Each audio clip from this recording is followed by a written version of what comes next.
Bismillahirrahmanirrahim. Assalamualaikum warahmatullahi wabarakatuh. Alhamdulillah wassalatu wassalamu ala rasulillah wa ala alihi wa sahbihi wa mawalah wa la hawla wa la quwata illa billahi wa ba'du.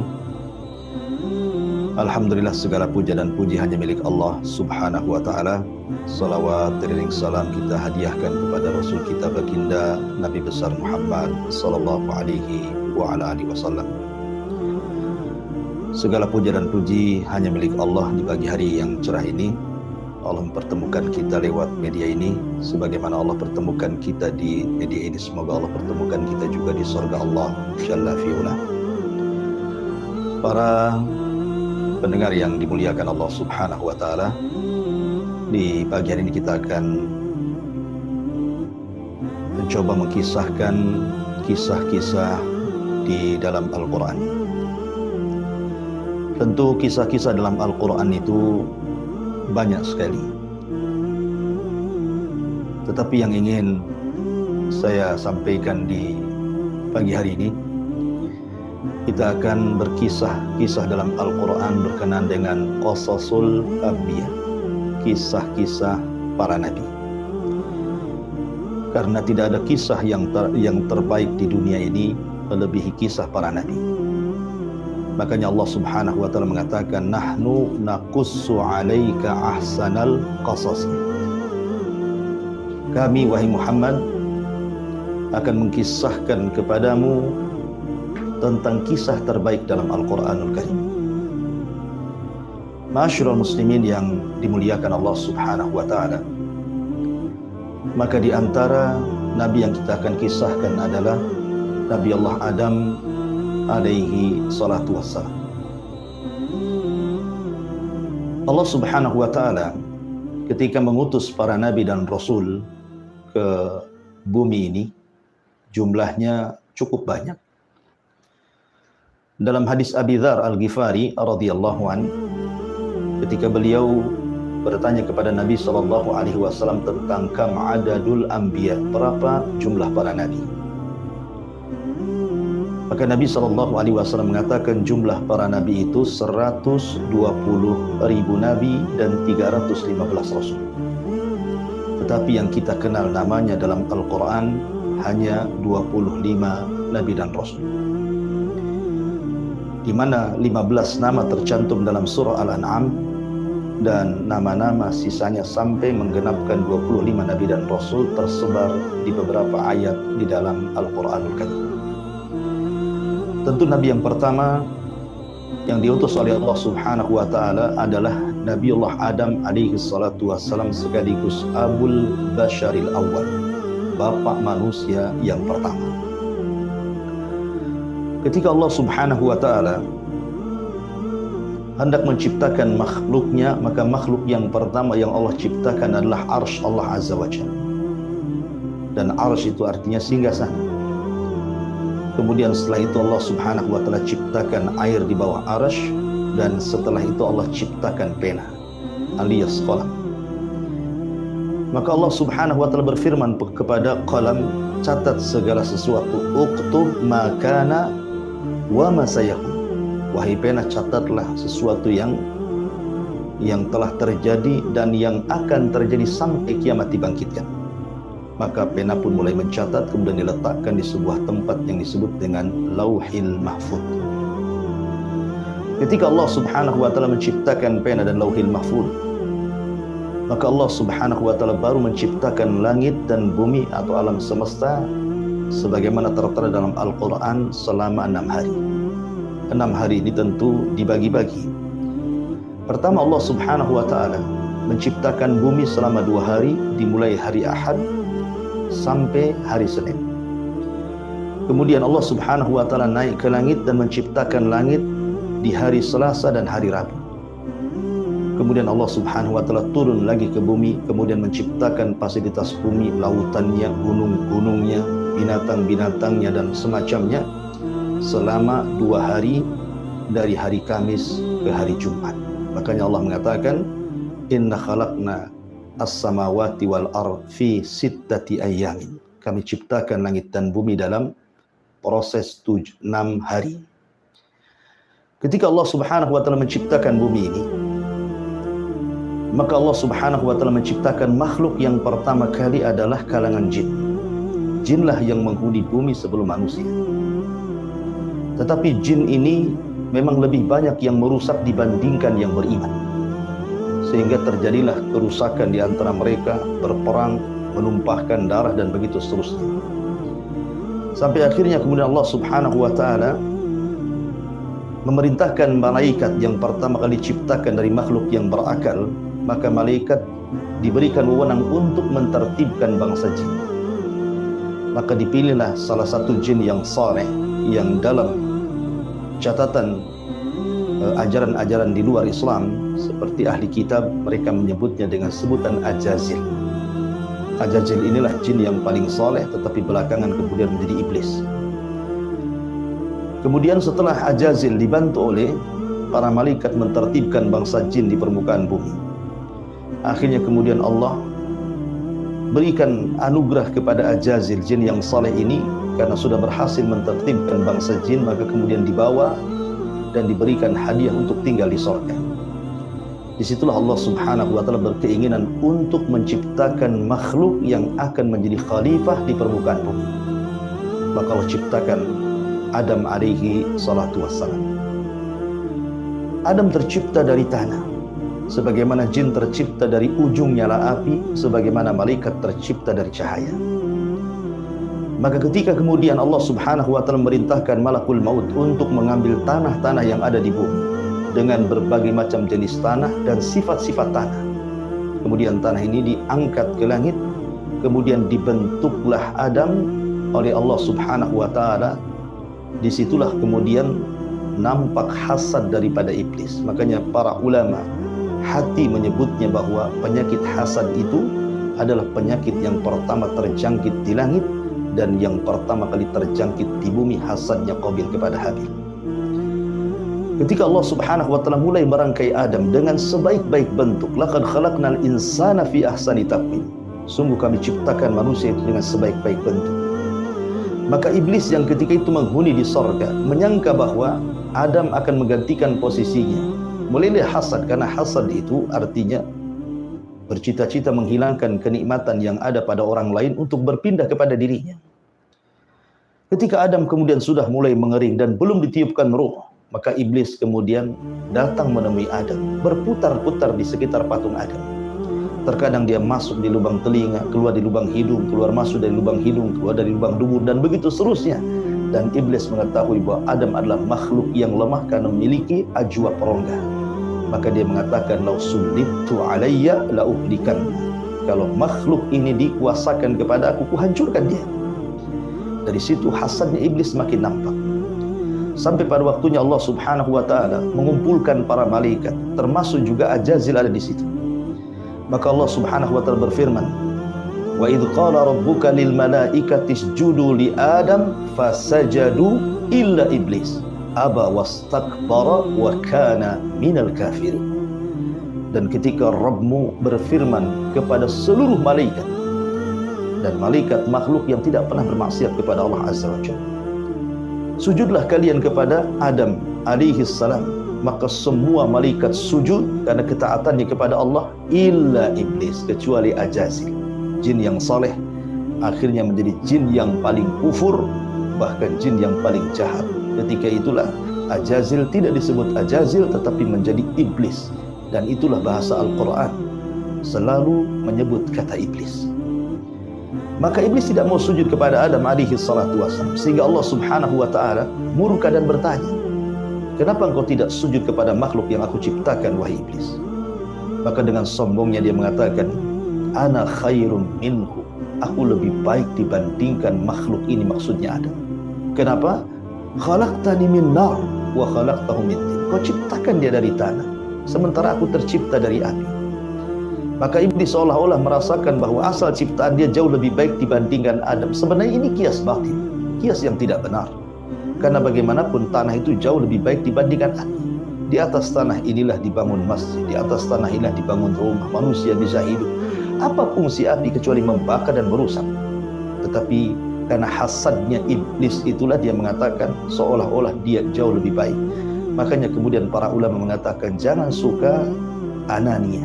Anania itu selalu mengatakan saya. Kalau bukan karena saya, kalau bukan karena saya, kalau bukan karena saya. Karena itu awal sifat iblis ada pada dia. Karena ketika dia selalu mengatakan kalau bukan karena saya, itu alamat kesombongan dia. Maka katakanlah kalau bukan karena Allah, kemudian saya. Mungkin itu bahasa yang tepatnya. Ma'asyiral muslimin yang dimuliakan Allah Subhanahu wa taala dimanapun Anda berada. Ketika kemudian iblis tidak mau sujud kepada Adam, maka sejak itulah iblis dikutuk oleh Allah Azza wa Jalla. Dan dia pun dikeluarkan dari sorga, dan Allah katakan fakhruj minha fa innaka rajim. Keluar kau iblis dari sorga, kau makhluk yang terkutuk. Akhirnya kemudian setelah iblis terusir dari sorga, kemudian Adam pun sudah ditiupkan roh. Maka pertama kali ucapan Adam adalah kalimat Alhamdulillah. Karena ketika ruh sudah masuk ke jasad Adam, Adam pun bersin. Ketika dia bersin, maka Allah mengatakan Qul ya Adam Alhamdulillah. Maka Adam pun mengucapkan Alhamdulillah. Maka Allah Subhanahu wa taala berfirman, yarhamuka rabbuka ya Adam. Semoga Rabbmu merahmati dirimu wahai Adam. Makanya penting kita ini selalu mengucapkan Alhamdulillah. Karena bagaimanapun ini ucapan yang pertama diucapkan ayah kita, bapak kita semua Adam alaihi salatu wassalam. Dan Alhamdulillah itu kalimat yang ajaib. Kenapa tidak? Karena semua orang bicara tentang Alhamdulillah. Orang kaya mengucapkan Alhamdulillah, orang miskin juga sama, orang sakit juga mengucapkan Alhamdulillah, apalagi orang sehat. Coba Anda katakan kepada orang kaya, bagaimana keadaan? Pasti dia mengatakan Alhamdulillah, saya masih diberikan rezeki. Orang miskin pun sama, dia akan mengucapkan Alhamdulillah, bagaimana keadaan? Alhamdulillah, saya masih bisa makan. Orang sehat dikatakan bagaimana kondisimu? Pasti orang sehat mengatakan Alhamdulillah, saya sehat-sehat saja.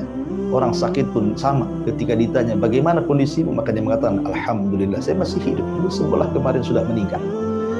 Ma'asyiral muslimin, para pendengar yang dimuliakan Allah Subhanahu wa taala. Maka setelah Adam alaihi salatu wasallam mengucapkan Alhamdulillah, dan Allah kemudian menjawabnya yarhamuka rabbuka, maka Allah mengatakan ya Adam idhab ilal malaikah, pergi kau kepada para malaikat, sampaikan salam kepada mereka. Akhirnya Adam pun menemui malaikat dan mengatakan Assalamualaikum. Maka malaikat pun menjawab Waalaikumsalam warahmatullahi wabarakatuh. Maka Allah mengatakan ya Adam, itulah salam penghormatan dirimu dan seluruh keturunanmu. Makanya mengucapkan salam itu penting. Nabi SAW mengatakan, kalau kalian ingin saling mencintai sesama kalian, maka sebarkan salam. Mengucapkan salam itu sunnah, tetapi menjawab salam itu hukumnya wajib. Tetapi kalau Anda paham tentang masalah salam, sebenarnya ketika kita mengucapkan salam, kita sedang memancing orang untuk mendoakan kita. Bayangkan saja, Nabi menyuruh kita untuk mengucapkan salam, cukup mengatakan Assalamualaikum. Tiba-tiba kemudian dia menjawab dengan 3 kata, Waalaikumsalam warahmatullahi wabarakatuh. Bayangkan 3 doa sekaligus diberikan dia kepada kita. Makanya jangan bakhil dengan salam. Karena salam itu mengundang doa kepada kita. Ketika kita mengucapkan satu doa, semoga Allah berikan keselamatan kepada Anda, orang yang menjawab, dia memberikan 3 doa kepada kita. Semoga Anda juga selamat, semoga Anda juga mendapatkan rahmat, dan semoga Anda diberikan berkah. Waalaikumsalam warahmatullahi wabarakatuh. Maka jangan bakhil. Dan salam itu, kata Nabi SAW, salah satu tanda-tanda dari akhir zaman, ketika orang mengucapkan salam hanya kepada orang yang dikenal dan tidak mengucapkan salam kepada orang yang tidak dikenal. Padahal yang tidak dikenal itu seorang muslim juga. Maka inilah perkataan salam Adam kepada malaikat. Perkataan kedua setelah mengucapkan Alhamdulillah adalah ucapan salam. Ma'asyiral muslimin yang dimuliakan Allah Subhanahu wa ta'ala. Maka setelah kemudian Adam alaihi salatu wassalam dimasukkan ke dalam surga, Adam pun merasa ketakutan. Padahal di sorga itu kurang apa nikmatnya. Ma la ainun ra'at wala udhunun sami'at wala khatara ala qalbi bashar. Kenikmatan yang tidak pernah dilihat mata, kenikmatan yang tidak pernah didengar telinga, kenikmatan yang tidak pernah terlintas dalam benak siapapun dari manusia. Artinya sorga itu nikmat luar biasa. Tapi ketika Adam hidup sendirian, dia ketakutan. Akhirnya kemudian Adam alaihi salatu wassalam tertidur. Ketika tertidur itulah Allah subhanahu wa ta'ala ciptakan pasangannya dari tulang rusuknya. Diambillah tulang rusuk Adam sedang tertidur itu. Tulang rusuk yang paling atas, yang paling bengkok, yang dekat dengan jantung, diambillah. Kemudian diciptakan dari tulang rusuk itu pasangannya Hawa. Ketika Adam alaihi salatu wassalam terbangun, tiba-tiba ada seorang wanita di sampingnya. Kemudian berkata, "Siapa Anda?" Kemudian wanita ini mengatakan, "Ana Hawa, saya Hawa." Kenapa disebut Hawa? Karena dia tercipta dari zat yang hidup. Semua makhluk tercipta dari zat yang mati, tapi Hawa tercipta dari zat yang hidup karena diciptakan dari Adam yang sudah hidup ditiupkan roh. Makanya kemudian disebut Hawa. Ketika ditanya, "Siapa Anda?" "Saya Hawa." Maka Adam melanjutkan dan mengatakan, "Dari mana kau diciptakan?" Kata Hawa, "Aku diciptakan dari bagian badanmu, dari rusuk yang paling bengkok, yang paling atas, yang dekat dengan jantung, dari bagian badan wahai Adam." Kemudian Adam berkata lagi, "Lalu apa tujuannya Allah menciptakan dirimu?" Maka Hawa mengatakan, "Li askunu ilaika," agar aku bisa memberikan ketenangan kepadamu. Sejak itulah Adam tidak pernah takut lagi, karena sudah ada pasangannya. Dari sinilah kenapa Allah subhanahu wa ta'ala, kalau Anda bercerita tentang kisah rumah tangga, ada satu ayat yang sering dibaca oleh para penasehat pernikahan. Apa itu ayatnya? "Wa min ayatihi an khalaqalakum min anfusikum azwaja litaskunu ilaiha wa ja'ala bainakum mawaddatan wa rahmah inna fi dzalika laayatin liqaumin yatafakkarun." Dari tanda-tanda kuasa Allah subhanahu wa ta'ala adalah Allah subhanahu wa ta'ala menjadikan diri kalian keluar pasangan kalian. Untuk apa? Litaskunu ilaiha, agar kalian tenang dengan pasangannya. Istri tenang dengan suami, suami tenang dengan istri. Makanya siapapun yang belum pernah menikah, Allah tidak akan berikan ketenangan setenang orang yang sudah menikah. Karena itu keajaiban. Allah yang membuat tenang. Adapun cinta itu datang belakangan. Terkadang orang menikah tidak ada cinta, tapi setelah kemudian dia nyaman tenang dengan pasangannya, timbullah rasa cinta di situ. Makanya Allah mengatakan, "Wa ja'ala bainakum mawaddatan wa rahmah." Timbul rasa cinta dan timbul rasa sayang di sini. Ma'asyiral muslimin, para pendengar yang dimuliakan Allah Azza wa Jalla dimanapun Anda berada. Maka ketika Adam di sampingnya ada Hawa, merasa tenang, merasa nyaman, ada kawan. Karena bagaimanapun ketenangan itu ada pada pasangan. Setelah kemudian Allah subhanahu wa ta'ala mengizinkan Adam dan Hawa menikmati semua yang ada di sorga, Allah hendak menguji Adam dengan satu pohon. Allah katakan, "Wala taqraba hadhihi syajarah fatakuna minadh dhalimin." Adam, Hawa, kau boleh makan semua buah-buahan yang ada di sorga. Kau boleh minum semua minuman yang ada di sorga. Kau boleh nikmati istana yang terbuat dari emas dan perak di sorga. Kau boleh apapun lakukan di sorga, sekehendakmu, semua halal kecuali satu pohon ini. Jangan dekat-dekat. Lihat bahasa Quran, subhanallah. Bahasa Quran itu bukan jangan kau makan dari buah pohon ini, tapi jangan kau dekat-dekat. Sama ketika Allah melarang perzinahan, Allah tidak mengatakan jangan berzina, tetapi jangan dekat-dekat zina. Kenapa selalu Allah mengatakan jangan dekat-dekat? Karena biasanya kalau sudah mendekat, pasti melihat. Kalau sudah melihat, pasti penasaran. Kalau sudah penasaran, pasti ingin mencoba. Kalau sudah mencoba, rugilah Anda. Ketika Adam alaihi salatu wassalam kemudian sudah tahu anjuran, larangan, perintah yang akan dia lakukan di sorga, di luar sana iblis yang sudah terusir dari sorga tidak senang dengan keberadaan Adam di sorga. Hasad yang mulai memupuk dalam dada yang jahat dari iblis ini, mulai dia mencari-cari cara bagaimana dia mencelakakan Adam dan Adam dikeluarkan dari sorga dengan cara Adam bermaksiat kepada Rabbnya. Itu yang kemudian diusahakan oleh iblis. Akhirnya kemudian iblis pun memberikan was-was dalam kisah Israiliyat. Walaupun secara sanad Israiliyat ini juga tidak perlu dibenarkan, tidak perlu juga didustakan. Karena ini kan kisah-kisah umat dulu yang terdapat dalam perjanjian lama atau mungkin perjanjian baru. Karena kita hanya berpegang dengan Quran dan Sunnah. Tetapi sebagai penambah keterangan, ada seekor ular menurut kisah Israiliyat yang keluar masuk surga. Karena iblis sudah terusir dari surga, tidak mungkin dia dimasukkan lagi ke surga. Tapi dia berpikir bagaimana caranya menggoda Adam kalau tidak masuk dalam surga. Akhirnya kemudian dia bekerja sama dengan seekor ular, masuklah dia ke dalam jalan darah ular tersebut dan berhasil masuk surga. Ada yang mengatakan seperti itu.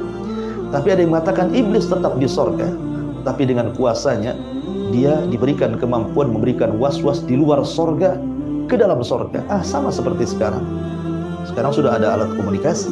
Kita mempengaruhi orang jauh tidak perlu datang ke tempat tersebut. Cukup dengan nelpon, cukup dengan WA, cukup dengan ya mungkin juga bahasanya seperti itu. Tapi yang jelas bahwa Allah mengatakan, maka iblis pun memberikan was-was, fa waswasa lahum asy-syaitan.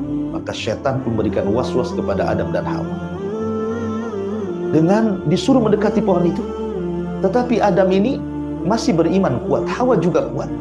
Sehingga was-was ini tidak ada gunanya. Sampai akhirnya kemudian ketika iblis membuat cara baru dengan cara qasam, dengan cara sumpah, barulah Adam tergoda. Di mana Allah mengatakan wa qasamahuma inni lakuma laminan nasihin. Iblis bersumpah kepada Adam, hei Hawa, saya ini penasehat. Inni lakuma minan nasihin. Saya ini penasehat kepada kalian berdua. Bayangkan, iblis bersumpah dengan menyebutkan wallahi demi Allah, saya ini penasehat. Adam tentu berpikir, ini anak malaikat, ini sorga. Tidak mungkin ada makhluk bersumpah untuk perkara dusta. Tetapi iblis memang niatnya jahat. Dia bersumpah mengelabui Adam dengan bersumpah kepada Allah dan mengatakan demi Allah saya ini seorang penasehat. Sementara Adam tidak ada curiga. Dia bersumpah di alam malaikat, di alam sorga. Tidak mungkin orang bersumpah untuk kedustaan. Akhirnya dari situlah iblis pun berhasil menggoda Adam setelah memberikan was-was, dikuatkan dengan sumpah. Akhirnya Adam pun mulai mendekati pohon tersebut. Dan Allah takdirkan keduanya memakan dari buah larangan itu. Apa yang terjadi? Allah singkapkan aurat keduanya. Ma'asyiral muslimin, pelajarannya apa di sini? Ketika iblis bersumpah untuk kedustaan, rupanya di zaman sekarang banyak orang bersumpah untuk kedustaan. Lihat di pengadilan-pengadilan bersumpah untuk kedustaan. Lihat di pasar-pasar orang yang berjualan itu terkadang untuk melariskan dagangan, dia rela mengatakan wallahi wallahi demi Allah, ini dagangan bagus, ini dagangan murah, dari sana segini. Pokoknya banyak di masyarakat ketika meyakinkan seseorang dari kedustaannya mesti bersumpah atas nama Allah. Maka itu perbuatan iblis. Berarti Anda sedang menjadi iblis yang berjalan di permukaan bumi. Ma'asyiral muslimin, para pendengar yang dimuliakan Allah Subhanahu wa taala. Oleh karena itulah maka banyak pelajaran yang bisa kita petik dari kisah Adam dan Hawa ketika memakan buah larangan. Apa yang bisa kita petik? Lihat, Adam ini bermaksiat satu kali. Itu pun ketika memakan buah tidak habis buah itu, hanya sedikit mencicipi. Tetapi lihat risikonya, dia mencicipi buah itu, tiba-tiba Adam dikatakan oleh Allah, ihbitu, keluar kalian minha, dari sorga ini. Hanya satu maksiat Adam dikeluarkan dari sorga. Betapa banyak kita maksiat kepada Allah. Satu hari kadang 2, 3 kali, mungkin 10, mungkin 100 kali kita bermaksiat kepada Allah. Tapi berangan-angan ingin masuk sorga. Ada baru maksiat satu kali dikeluarkan dari sorga, kita pula banyak maksiat ingin masuk sorga. Harusnya di sini, jalan menuju sorga itu bukan bermaksiat. Sorga itu bukan angan-angan. Sorga itu diraih dengan amalan. Kalau Anda ingin masuk sorga, beramal, bukan bermaksiat. Karena satu maksiat saja mengeluarkan Adam dari sorga. Macam mana pula orang yang banyak bermaksiat tiba-tiba ingin masuk sorga? Akalnya di mana? Ma'asyiral muslimin, para pendengar yang dimuliakan Allah Azza wa Jalla. Ketika Adam betul-betul memakan buah larangan, tapi ada yang mengatakan dalam cerita Israiliyat juga, Hawa berhasil memakan semuanya. Sebab itulah Hawa akhirnya diuji dengan mengeluarkan darah haid. Sebabkan dia memakan buah larangan itu, Allah uji setiap bulan Hawa mengeluarkan darah haid. Dan itu akan menjadi darah kebiasaan yang keluar dari seluruh wanita-wanita keturunan Hawa. Tetapi Adam ketika memakan, ketika sampai di tenggorokan dia teringat itu larangan Allah. Akhirnya kemudian buah itu tersimpan di tenggorokannya. Makanya dalam setiap laki-laki di tenggorokan mesti ada benjolan. Ya hulkum bahasa kita. Itu gara-gara keselak Adam di situ ingat soal larangan tadi. Ya. Oleh karena itulah maka ini sebuah pelajaran bagi kita, maksiat apapun pasti ada pengaruh buruk. Tidak ada satupun maksiat pasti berpengaruh keburukan. Karena setiap larangan itu ada madaratnya, setiap perintah itu ada maslahatnya. Maka siapapun yang bermaksiat, maka maksiat itu akan mempengaruhi. Lihat para ulama dulu, gara-gara satu maksiat tidak khusyuk 40 hari dia beribadah. Gara-gara dia maksiat, dia tidak khusyuk untuk bertalabul ilmi. Tetapi karena kita terlampau banyak maksiat, terkadang sholat kita tidak peduli apa khusyuk atau tidak khusyuk. Dalam sholatnya saja sudah bermaksiat kita, apalagi maksiat di luar sholat.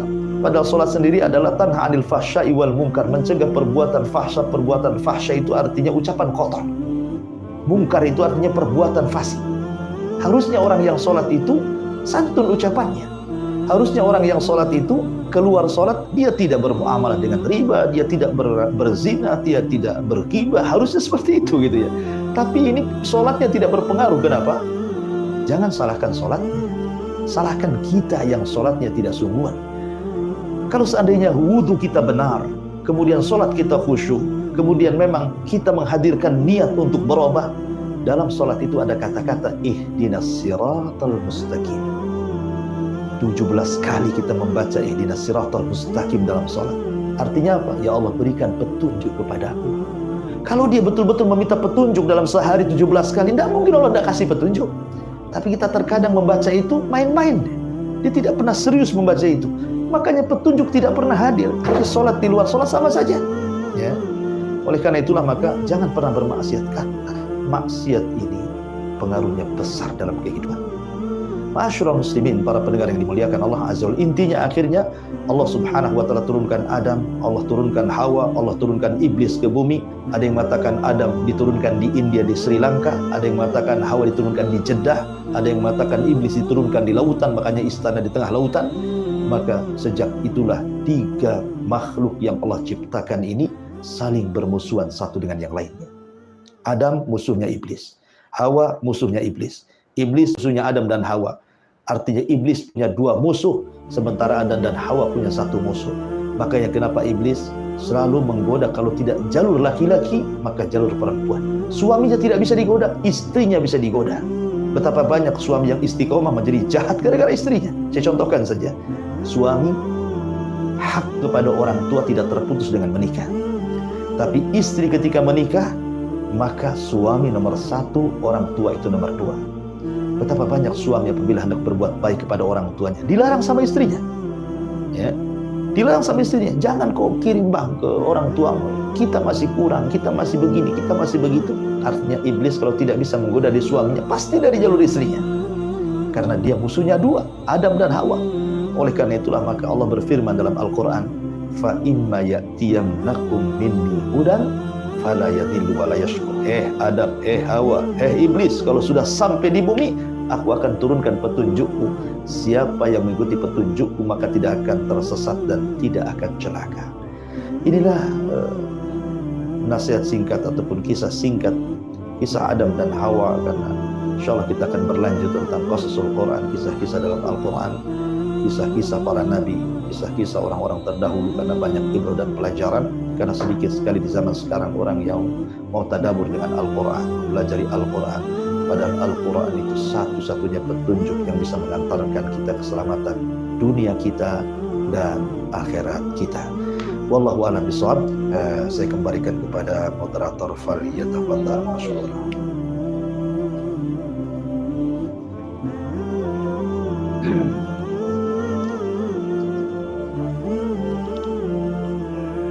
Ya, sudah benar. Demikian tadi